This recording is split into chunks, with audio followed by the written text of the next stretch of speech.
कि भारतीय जनता पार्टी जिस पोजीशन में थी उस पोजीशन में भारतीय जनता पार्टी को घाटा हुआ है। पिछले 2 चुनावों के अगर देखें तो आरएसएस उस समय बड़ी मजबूती के साथ नरेंद्र मोदी का सपोर्ट कर रही थी और नरेंद्र मोदी को प्रधानमंत्री बनाने के लिए आरएसएस ने कोई कसर नहीं उठा रखा था कि नंबर 1 नंबर 2 की कुर्सी पर है।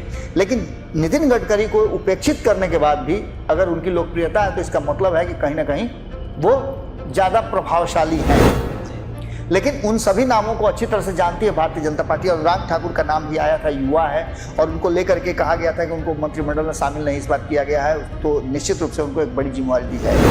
एक्टिव रहती हैं रणनीति के रूप में और दिल्ली में इनको बैठाने की तैयारी चल रही है कि भारतीय जनता पार्टी को आने वाले समय के चुनाव के लिए तैयार किया जाए। और ऐसे में एक महिला नेतृत्व अगर सामने होगा तो 33% महिलाओं को प्रभावित करने के लिए ये बहुत बड़ा दाव हो सकता है। पनोरमा ग्रुप, जो सोचता है वो करता है। नमस्कार, भारत लाइव देख रहे हैं आप और यह है हमारा खास कार्यक्रम चर्चा गरम है। तो आप सभी ने सुना भी होगा कि नीतीश कुमार अभी फिलहाल दिल्ली गए हुए थे और दिल्ली से वापस आए हैं पटना, जिसमें सारे भाजपा के नेता जितने भी हैं वो सारे असमंजस में हैं और भाजपा के नेता भी दिल्ली पहुंचे हैं। अभी फिलहाल अभी सारे जितने भी नेता हैं वो जानना चाह रहे हैं कि आखिर नीतीश कुमार दिल्ली क्यों गए हैं, क्या कारण था उनके दिल्ली जाने का। इसी बीच एक खबर आई है कि भाजपा का अध्यक्ष आरएसएस इस बार चुनेगी।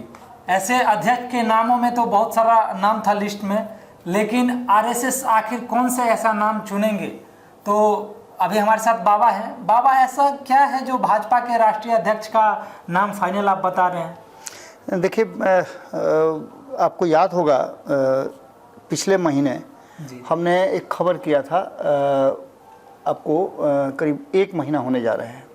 हमने तब कई नामों की एक लिस्ट दी थी। उस लिस्ट में से हमने बताया था कि जो कार्यकाल पूरा हो गया जेपी नड्डा का, एक्सटेंशन उनको मिला हुआ है और ये 2 राज्यों के चुनाव के बाद 4 तारीख को जब परिणाम आएंगे 4 अक्टूबर को, उसके बाद कभी भी अनाउंसमेंट हो सकता है कि कौन होगा अगला अध्यक्ष जो आने वाले 2025 का बिहार चुनाव हो या अन्य राज्यों में चुनाव हो या फिर 3 से 5 साल तक कंटिन्यू करेगा, आने वाले चुनाव तक उसको रखा जाएगा। खैर, इन सारी बातों को लेकर के जो वर्तमान परिस्थिति बनी है उसमें आपने देखा होगा कि चुनाव के दौरान भारतीय जनता पार्टी और आरएस के संबंध में, रिश्तों में काफ़ी खटास आ गई थी और इस खटास का नतीजा ये हुआ था कि भारतीय जनता पार्टी जिस पोजीशन में थी उस पोजीशन में भारतीय जनता पार्टी को घाटा हुआ है। पिछले 2 चुनावों के अगर देखें तो आरएसएस उस समय बड़ी मजबूती के साथ नरेंद्र मोदी का सपोर्ट कर रही थी और नरेंद्र मोदी को प्रधानमंत्री बनाने के लिए आरएसएस ने कोई कसर नहीं उठा रखा था।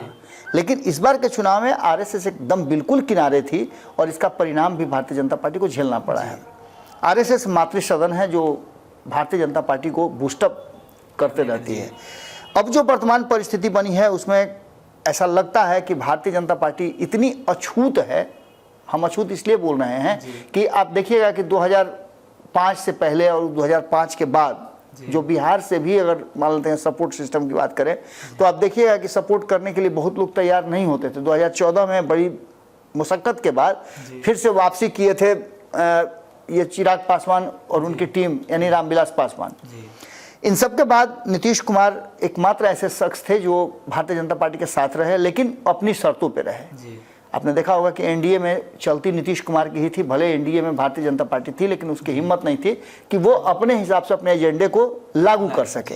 लेकिन पिछले 10 सालों में ये परिस्थितियां बदली थी। अब एक बार फिर से जिस स्टेज में भारतीय जनता पार्टी आकर के खड़ी है, जहां उसे 32 लोगों की बाहर से जरूरत है सरकार चलाने के लिए, तो ऐसे में आरएसएस जो है अलर्ट मोड में आ गई है और आरएसएस ने यह तय किया है कि आने वाले 5 सालों तक वो भारतीय जनता पार्टी को अपने हिसाब से एक बार फिर से ढालेगी, सींचेगी और जरूरत पड़ी तो किसी का कान पकड़ के बाहर भी निकाल सकती है और किसी को ला भी सकती है।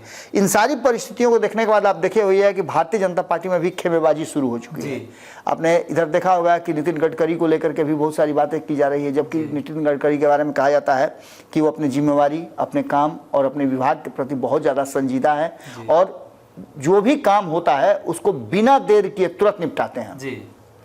जिससे उनकी लोकप्रियता भी काफ़ी है। जी। आपने देखा होगा कि जितनी लोकप्रियता प्रधानमंत्री नरेंद्र मोदी, अमित शाह की है, तो उनकी लोकप्रियता होने का कारण है कि नंबर 1 नंबर 2 की कुर्सी पर है। जी। लेकिन नितिन गडकरी को उपेक्षित करने के बाद भी अगर उनकी लोकप्रियता है तो इसका मतलब है कि कहीं ना कहीं वो ज़्यादा प्रभावशाली हैं। खैर, इन सारी बातों में हम नहीं पड़ेंगे, हम सीधे आ जाते हैं कि जो नीतीश कुमार से मुलाकात हो रही है, भारतीय जनता पार्टी के साथ जो एनडीए के घटक दल हैं, उन लोगों को ऐसा लगता है कि भारतीय जनता पार्टी का जो वर्तमान नेतृत्व है वो अपने साथियों के साथ बेहतर सामंजस्य स्थापित करने में सफल नहीं है, सक्षम नहीं है। तो इन सब परिस्थितियों से निपटने के लिए, चूंकि व्यवहारिकता के मामले में और दुनिया भर में आरएसएस जो है सबसे बेहतरीन संगठन और समर्पित संगठन माना जाता है। आरएसएस चाहे कहीं भी आपदा हो, वहां देखिएगा कि सबसे पहले आरएसएस के लोग पहुंचते हैं। यानी कि आरएसएस के लोग राष्ट्रवाद और जनसेवा, ये दो भावनाओं को लेकर के चलते हैं। इसके साथ साथ भारतीय जनता पार्टी सत्ता में बनी रहे, इसके लिए आरएसएस प्रयास भी करता है। आरएसएस के और भी कई संबंधित संगठन हैं, वो भी करते हैं। ये आरएसएस का हम बड़ाई नहीं कर रहे हैं, बल्कि हम वो आपको भूमिका बता रहे हैं जिसके कारण आरएसएस मजबूर है कि वो अब अपने हिसाब से भारतीय जनता पार्टी का अध्यक्ष दे और भारतीय जनता पार्टी को आने वाले समय के लिए चलाए। अब ऐसे में हमने 1 दर्जन के आसपास नाम पिछली बार बताए थे, उनमें से एक आध नाम और ऊपर नीचे हुए हैं। जैसे हमने बताया था देवेंद्र फडणवीस का नाम और शिवराज सिंह चौहान का नाम, ये दोनों ही जो हैं वो काफ़ी महत्वपूर्ण हैं। जहां एक तरफ देवेंद्र फडणवीस महाराष्ट्र से आते हैं, महाराष्ट्र में चुनाव है, इसको लेकर के कहा जा रहा था कि देवेंद्र फडणवीस के हाथ में दिया जाएगा और देवेंद्र फडणवीस जो हैं वो अध्यक्ष बनेंगे तो उसका असर होगा और साथ ही महाराष्ट्र में सत्ता में वापसी के लिए भारतीय जनता पार्टी को एक दाव खेलेगी। साथ साथ शिवराज सिंह चौहान जो कि सबसे अधिक वोटों से जीत करके आए हैं, उनका मध्य प्रदेश में आप जानते हैं कि किस तरह का रुतबा है, बहुत सीनियर लीडर हैं, इनके नाम की भी चर्चा हो रही थी। लेकिन ये दोनों ही नाम आप सामने रख दिए। इसके बाद विनोद तावड़े का नाम आ रहा था जो बिहार के प्रभारी हैं, महाराष्ट्र के रहने वाले हैं, इनका भी नाम आ रहा था पैरेलली देवेंद्र फडणवीस के। लेकिन इनको भी अभी किनारे कर दीजिए क्योंकि आरएसएस की गुडबुक में ये लोग या उनकी लिस्ट में ये लोग नहीं है। ये सभी जो नाम बता रहे हैं हम, वो नाम भारतीय जनता पार्टी के द्वारा लाए गए नाम हैं। के लक्ष्मण तेलंगाना से आते हैं, ओबीसी नेता हैं, काफ़ी मजबूत नेता हैं, इनके बारे में भी हमने चर्चा किया था कि ये भी उस कैटेगरी में आते हैं और इन पर भी विचार किया जा सकता है। इसके बाद बीएल संतोषी की बात करें, शिव प्रकाश की बात करें या सौदान सिंह की बात करें, ये सभी जो हैं आरएसएस के कार्यकर्ता रहे, प्रचारक रहे हैं। इन लोगों पर भी दाव खेला जा सकता था और भारतीय जनता पार्टी के साथ साथ आरएसएस भी इन नामों पर विचार कर रही थी। भारतीय जनता पार्टी के जो शीर्ष नेतृत्व के लोग हैं वो ऐसे नाम दे रहे थे जो भारतीय जनता पार्टी के भी संपर्क में हो और इनके बहुत गुडबुक में हो। लेकिन उन सभी नामों को अच्छी तरह से जानती है भारतीय जनता पार्टी। अनुराग ठाकुर का नाम भी आया था, युवा है और उनको लेकर के कहा गया था कि उनको मंत्रिमंडल में शामिल नहीं इस बार किया गया है, तो निश्चित रूप से उनको एक बड़ी जिम्मेवारी दी जाएगी। इसके साथ ओम माथुर का, नरेंद्र सिंह तोमर का भी नाम आ रहा था जिनमें संगठनिक कौशल है, धनी माने जाते हैं ये लोग, संगठन के व्यक्ति हैं और संगठन बहुत अच्छा करना जानते हैं। इसके अलावा सुनील बंसल का नाम भी सामने आ रहा था जिनका प्रदर्शन जो है उत्तर प्रदेश में चुनाव में बहुत अच्छा रहा है। इन सभी के बाद हमने आपको एक बहुत ही महत्वपूर्ण नाम जो अभी तक नहीं बताया है, उस नाम को हम आपको बताएंगे। लेकिन इसके साथ साथ हमने आपको बताया था कि महिलाओं में भी इस बार काफ़ी क्रेज है और जो 33% महिलाओं को आरक्षण देने की बिल पास हो चुकी है और आने वाले चुनाव में 33% महिलाएं जो हैं वो चुनाव में हिस्सा लेंगी।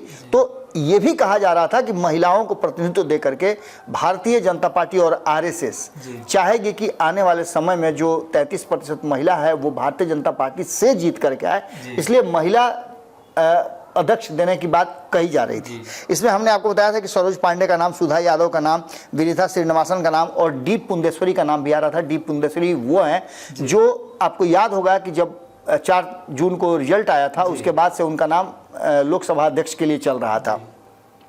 दूसरा इनका जो है संबंध, जो रिश्ता जो है वो आंध्र प्रदेश से रहा है, चंद्रबाबू नायडू के रिश्तेदार बताई जाती हैं। इन सब बातों को लेकर के भी उस समय इनकी खूब चर्चा हो रही थी कि डी पुंदेश्वरी को बनाया जा सकता है। काफ़ी सशक्त लीडर हैं, भारतीय जनता पार्टी के समर्पित नेता नहीं हैं। लेकिन इन सब नामों में जिस नाम को हम अब तक नहीं बताए थे वो नाम और एक नाम और बहुत तेजी से आगे आया है, उस नाम को लेकर के खूब चर्चा होनी शुरू हो गई है और यही 2 नाम शॉर्ट लिस्टेड किए गए हैं जिसमें वसुंधरा राजे का नाम सबसे ऊपर चल रहा है। वसुंधरा राजे राजस्थान की मुख्यमंत्री रही हैं। इसके साथ साथ आरएसएस से उनका बहुत लंबा रिश्ता रहा है और यहाँ तक कि राष्ट्रीय अध्यक्ष बनने के साथ साथ उनको आरएसएस का विशेष बर्दस्त प्राप्त है। जी। दूसरा कि अभी जो वर्तमान नेतृत्व है, ऊपर के जो हायरार्की में 1, 2, 3 में जो नेता आते हैं, उन सभी के साथ इनके रिश्ते बहुत अच्छे नहीं रहे हैं। कारण कि आपको याद होगा कि हाल फिलहाल में ही जब राजस्थान में मुख्यमंत्री चुनने की बात हुई तो इनको साइड करके और वहाँ भजन लाल को इन्हीं के हाथों से मुख्यमंत्री बनवाया गया, जो कि इनके बर्दाश्त से बाहर था। राज्य हराने से आती हैं, काफ़ी कहा जाता है कि एक्टिव रहती हैं रणनीति के रूप में, और दिल्ली में इनको बैठाने की तैयारी चल रही है कि भारतीय जनता पार्टी को आने वाले समय के चुनाव के लिए तैयार किया जाए। और ऐसे में एक महिला नेतृत्व अगर सामने होगा तो 33% महिलाओं को प्रभावित करने के लिए ये बहुत बड़ा दाव हो सकता है। लेकिन इन सभी नामों पर सबसे ज़्यादा जो महत्वपूर्ण नाम है वो संजय विनायक जोशी का है। संजय विनायक जोशी जो आरएसएस के बहुत ज़्यादा करीबी हैं, इन पर एक आरोप लगने के बाद, मैंने पहले भी बताया था कि इन पर एक छोटा सा आरोप लगा था, उस आरोप के बाद इन्होंने भारतीय जनता पार्टी से अलग होकर के आरएसएस में एक बार फिर से एंट्री मार दी थी। पहले भी आरएसएस के प्रचारक रहे थे, इनको भाजपा में भेजा गया था, बहुत अच्छा काम कर रहे थे, लेकिन एक आरोप लगने के बाद इन्होंने स्वयं भारतीय जनता पार्टी से फिर आरएसएस में जाकर के काम करना शुरू कर दिया था। अब इन पर भरोसा करके आरएसएस, चूँकि ये बहुत कड़क है, नियमों के पक्के हैं, आरएसएस के प्रचारक रहे हैं और काफ़ी सांगठनिक रूप से महत्वपूर्ण माने जाते हैं, तो ऐसी स्थिति में संजय विनायक जोशी का नाम आ रहा है, जो भारतीय जनता पार्टी अंतिम रूप में फाइनल कर सकती है। 2 नाम जो फाइनल हुए हैं उसमें वसुंधरा राजे और संजय विनायक जोशी, ये 2 नाम शॉर्टलिस्टेड करके ऊपर लाए गए हैं। अब दोनों का ही रिश्ता प्रधानमंत्री नरेंद्र मोदी और अमित शाह से बेहतर नहीं है।